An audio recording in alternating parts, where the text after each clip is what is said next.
He fought his first major battle at 18 and became king at 20. He invaded the world's most powerful and wealthy empire, marched 22,000 miles and destroyed it. Alexander the Great. His armies killed countless thousands. He razed entire cities to the ground.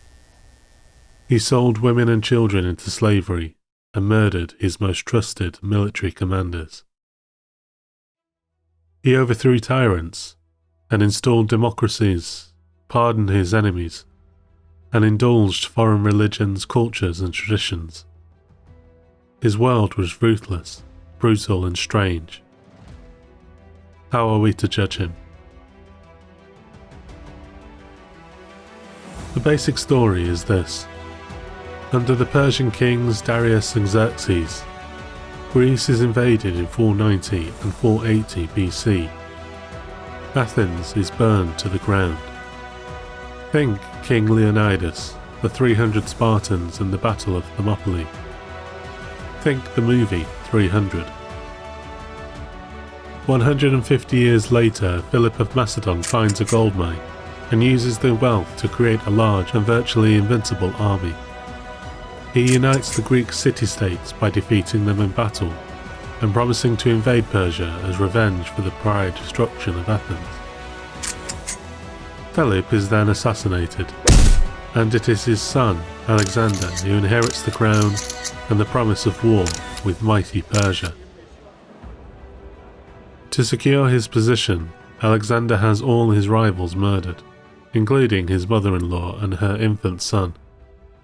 When democratic Thebes revolts against his rule, he has the city razed to the ground, kills thousands, and sells the remaining survivors into slavery. Anyway, by 334 BC, he crosses into Asia Minor and visits the tomb of Achilles, covers himself in oil, and runs around the monument again and again. Strange to us, but standard practice for Alexander and his family. Indeed, his mother used to hang around with necromancers and sleep with snakes. Alexander told everyone he was descended from Zeus. Whether part divine or not, he was certainly touched by greatness in one respect: his military genius. He never lost a battle. His army swept all before it, something to do with an effective cavalry and infantry with exceptionally long spears. Moving down Asia Minor, he overthrew the Persian tyrannies and installed democratic governance. At Tyre, however, where he met with strong resistance, he had the inhabitants crucified and remaining women and children sold into, you guessed it, slavery.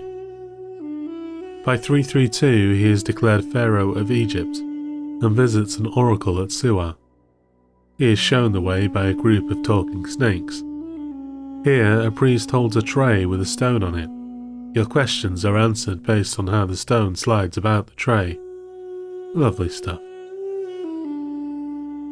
His advance into Persia proper is met with yet more victories, including at Gargamella in 331 BC, where the forces of the empire are fatally crushed. The Macedonians left masters of all Persia. Wealthy Babylon and Susa are treated with care. The great city of Persepolis, itself most associated with the Achaemenid kings Darius and Xerxes, is burnt to the ground just as Athens before it. Persian rivals are pursued, mutilated and executed. Rebellious tribes slaughtered. Compliant governors promoted. It is in these next few years where much of Alexander's reputation hangs in the balance. He presses further eastward, winning victories, founding cities, and consolidating his territory into a racial and cultural union, establishing what some historians have suggested hints at Alexander's true vision of an enlightened and universal empire. But he continues to kill, both his enemies, the innocent, and his compatriots. When he perceives his second-in-command Parmenion a threat to his personal authority, he has the veteran general, his family and supporters murdered. Clytus, one of Alexander's most trusted lieutenants, he beats to death in a drunken brawl. The court historian Cleisthenes is accused of treason and executed after refusing to prostrate himself before Alexander in the Persian style. Cleisthenes was Aristotle's nephew. Such was the reality of Alexander's greatness and brutality. He pushed further eastward than any European before thought possible. He established numerous cities and created a vast empire that facilitated the exchange of language, trade and culture between East and West that was to have a profound impact on human events for centuries thereafter. He did so at the expense of untold innocents, his friends and compatriots among them. Eventually, exhausted, hungry and dying, his army mutinied in India and forced Alexander back to Babylon. And it was there that he died in 323 BC, aged just 33 years old. Thanks for listening. If you like this, subscribe and hit the notification bell.